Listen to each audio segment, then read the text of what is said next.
The sun was just starting to lean west, throwing a golden wash over the neighborhood. It was one of those suburban streets that looked like had been designed from a brochure. Neat lawns, spotless sidewalks, and identical mailboxes. The kind of place where everyone knew everyone's schedule, and the sound of an unfamiliar car engine was enough to turn heads.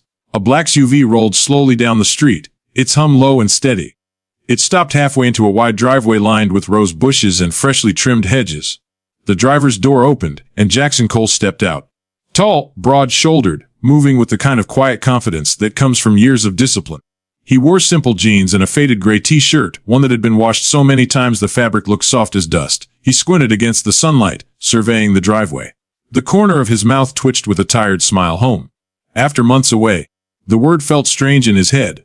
He hadn't been back here since his last overseas assignment, a deployment he still woke up thinking about some nights. The SUV idled as he opened the trunk, revealing a few duffel bags, the kind issued by the military. The sound of a curtain sliding open cut through the calm.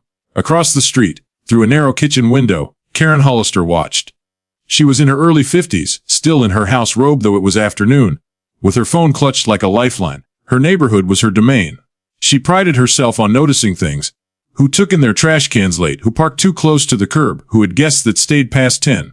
And this in her mind was not right. Her eyes narrowed on the SUV. The man didn't look familiar. The car wasn't one she recognized either. And blocking a driveway, her version of social sin, was the final straw. She leaned closer to the glass, muttering under her breath. Unbelievable. Every week it's something new. These people think they can just do whatever they want. The Jackson didn't nags. Heavier than it looked, and slung it over his shoulder. The worn green fabric had his name stitched faintly near the zipper. The wind the bag, catching the ad flap lifted just enough for a patch to show. The unmistakable insignia of the U.S. Army. Karen froze. From her window it looked like a strap. Maybe something more. In her mind, it was a gun. Her pulse jumped. She reached for her phone, dialing 9911 with trembling fingers, rehearsing her tone before the dispatcher even answered. Yes, hello, I'd like to report a suspicious man, she said, her voice pitched with manufactured calm. Fees blocking someone's driveway acting strange, and I think he might be armed. As she spoke, she kept watching Jackson. He was now unloading a second duffel, setting it beside the garage door. The quiet in his movements was almost unsettling. Deliberate, precise, like he'd done this 1,000 times before. He's dangerous, Karen added quickly. You need to send someone fast. The dispatcher promised to send a patrol car. Karen hung up, her heart racing with self-righteous adrenaline. She smirked faintly, brushing her hair from her face as if she'd just performed some heroic civic duty. Outside, Jackson stretched his shoulders, breathing in the smell of freshly cut grass and the faint trace of barbecue smoke from a nearby house. For a fleeting second, it felt peaceful, like life had finally slowed down enough to catch his breath. But something in the air shifted. A subtle hum, then a distant wail. Sirens. He looked up. Not again, he thought, set in instantly. He strained and kicked, eyes scanning the street, 2 police cruisers speeding closer, lights reflecting off the manicured lawns. The sound pierced the calm like a blade through glass. Neighbors began to peek out from doorways and windows, drawn by the commotion. Jackson sighed and muttered under his breath, "You've got to be kidding me." He glanced toward Karen's house. Through her half-drawn curtain he could see her silhouette. The way she stood frozen, still clutching her phone, told him everything he needed to know. He'd seen that posture before. Fear mixed with a sense of control. The kind that came from people who called for backup before asking questions. He turned off the SUV, locked it, and took a slow step back, hands raised halfway. Not out of fear, but from muscle memory. The kind of careful calm he'd practiced in places where misunderstanding could cost lives. Karen stepped outside now, still pretending not to be the one who called. She crossed her arms and stood at the edge of her lawn, chin high, waiting for the police to arrive. Proud of herself, certain she had done the right thing, Jackson looked down at his driveway. His driveway. The same one he'd paved with his brother the year he bought the house. The same one his mail still came to. And yet here he was, being watched like an intruder in his own home. The sirens grew louder, echoing between the houses. He could see the reflection of red and blue lights flickering across the windows. He exhaled through his nose, steadying himself. In his head, fragments of old commands floated up. Stay calm. Keep your stance open. De-escalate first. He'd spent years teaching soldiers those very principles. Now somehow he was the one who needed them. He checked the time, 3:47 p.m. He was supposed to be inside unpacking, calling his sister, maybe grilling something for dinner. Instead, he was standing in his own driveway about to be questioned for existing. He glanced once more at Karen. She shifted nervously now, Realizing perhaps that things had escalated faster than she expected, she smoothed her robe, pretending to be casual, but her eyes betrayed her unease. Jackson didn't look angry, just disappointed. The kind of disappointment that comes from seeing a world you fought to protect fail to live up to its own ideals. The police cruisers turned onto the street, tires crunching over gravel. The sirens dulled to a pulse of flashing lights. Jackson adjusted his posture slightly, standing tall, hands visible, expression neutral. He had met hundreds of officers before, some respectful, some suspicious. He knew the drill. He knew that the way he carried himself in the next few seconds would determine everything. Inside, Karen's curtain fluttered again. More neighbors were gathering now, curious, whispering.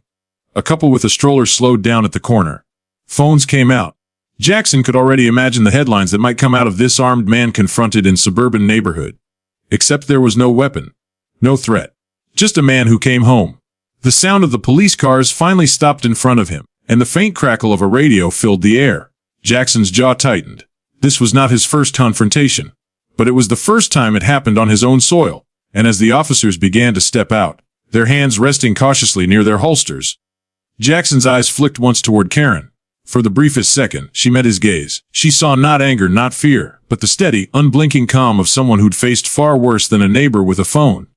That look alone made her take a step back. And as the police approached, Jackson's quiet voice broke the tension with a line that would echo long after the sirens faded. "Afternoon, officers," he said evenly. "Can I help you with something?" Two police cruisers pulled up with a blare of noise that shattered the calm. Red and blue lights danced off the white garage door and the polished surface of Jackson's SUV. The air smelled faintly of burnt rubber and hot asphalt as the cruisers came to a stop at an angle, boxing if he were a flight risk. Jackson stood where he was, feet shoulder width apart, his posture firm but open, hands slightly raised. Not high enough to look like surrender, but just enough to show he wasn't a threat. The gesture came naturally to him, something drilled deep into his instincts after years of operations in uncertain territory. You learn quickly that a calm stance can diffuse what words cannot. The first officer stepped out, a young man, early 30s, hand resting lightly on the holster at his side. The second, older, followed a beat later. Both were the same alert expression, controlled caution mixed with authority. "Sir, step away from the vehicle." The younger officer called out. "Keep your hands where we can see them." Jackson nodded once. "You got it." He took 2 slow steps back, his boots crunching on the driveway gravel. The duffel bag sat beside the garage door, one half revealing nothing more dangerous than neatly folded uniforms and a pair of old combat boots. But from a distance, the green canvas and heavy straps could look like something else. Across the street, Karen had positioned herself on her porch, arms crossed in satisfaction. Her face carried the smug confidence of someone who believed they had prevented a catastrophe. She whispered to herself, "Let's see him explain his way out of this." Jackson turned slightly, catching her voice even from across the street. His eyes didn't narrow or flare. They simply observed, like a man used to assessing threats calmly. He said, turning back to the officers, "This is my house." The older officer, Sergeant Miller, according to his badge, raised an eyebrow. "We got a call from a neighbor reporting suspicious activity. Said someone was blocking a driveway and appeared armed." Jackson let out a small breath that was almost a laugh. "Blocking my own driveway? With what, exactly?" "Groceries." Miller's tone softened slightly, but training held him steady. "Sir, we just need to verify. Do you have any identification on you?" Jackson nodded, moving slowly. "In my pocket." Both officers stiffened. The younger one's hand brushed his holster again. Jackson noticed, and stopped moving. "I'm reaching for my wallet on my right side," he said clearly, his voice low but commanding, the way only a man accustomed to giving orders could sound. Miller gave a curt nod. "Go ahead." Jackson pulled out his worn leather wallet and flipped it open. Inside, beside his driver's license, was a military ID, laminated, sharp-edged, unmistakable. Miller took it, glanced at the emblem, and his brows furrowed as he read the name. "Colonel Jackson Cole." He read aloud. "Army Special Operations Command." The younger officer looked over his shoulder, eyebrows raised. The mood shifted instantly. The tension that had hung in the air began to unravel. Karen's voice cut through from across the street, shrill and defensive. "Fee's lying. I've lived here for 20 years. I know who belongs here and who doesn't." Miller turned toward her. "Mom, please stay back." Jackson remained still, eyes on her. He didn't say anything for a long moment. Just let the silence hang heavy. Finally he spoke, voice low but sharp enough to slice through the noise. "Mom, you're right about one thing. You don't know who belongs here." The younger officer handed his ID back, his tone now laced with respect. "Colonel, I apologize. The call." Jackson took the ID, sliding it back into his wallet. You're doing your job, officer. I respect that. Then, after a pause, but it'd be nice if everyone else around here respected mine. 2. The words carried weight, not angry, just real. Years of service in deserts, jungles, and war zones distilled into a single sentence aimed not at the police, but at the world that too often judged before it listened. Miller nodded slowly. "Understood, sir. We'll make in the report that the call was unfounded." Karen's voice faltered. "Unfounded? But he was carrying something." Jackson looked directly at her now. "You mean my duffel bag?" He walked toward it, crouched down, and unzipped it for everyone to see. Inside were clothes, a few medals, and a folded flag wrapped in protective plastic. "This is what you saw. The suspicious item." Karen's mouth opened, but no words came out. Her eyes flicked from the flag to his face. Jackson stood again, wiping a bit of dust off his jeans. His expression was unreadable, calm, professional, but behind it was the restrained frustration of a man who had spent a lifetime earning respect only to be mistaken for a threat in his own driveway. The younger officer cleared his throat.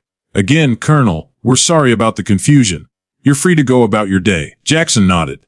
"Appreciate it." As the officers began to retreat to their cruisers, Karen took an uncertain step forward, her confidence dissolving. 5. "I didn't know you were military," she said, her voice trembling. "I just thought, well, you looked—" Jackson raised an eyebrow.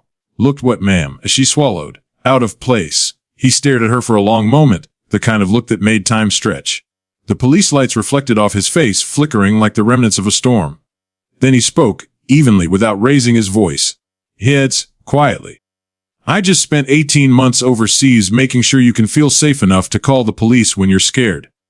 The least you could do is make sure you're scared for the right reasons." The words hit her like a gust of cold wind. Her posture sank a little. The reality of what she'd done, how quickly she judged, began to seep in. The officers turned off the flashing lights. The hum of the engines faded to silence. One by one, neighbors who had gathered near their windows stepped back, embarrassed to be caught watching. The cul-de-sac began to return to its usual stillness, but something in the air had shifted. Jackson bent to pick up his bags again, the sound of the zippers cutting through the quiet.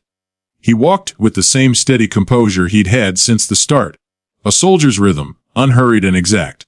Behind him, Karen stood frozen, her arms hanging limply at her sides. Her face was pale, her earlier righteousness replaced by something else. "Shay, maybe," she called out, so paused, one hand on his door handle, not turning fully around. "I didn't mean any harm," she said weakly. He nodded once. "Not looking at you, didn't. But that's how harm usually starts." Then he opened the door and stepped inside, the sound of it closing echoing across the empty street. For a long time, no one moved. The officers exchanged glances, then climbed back into their porch.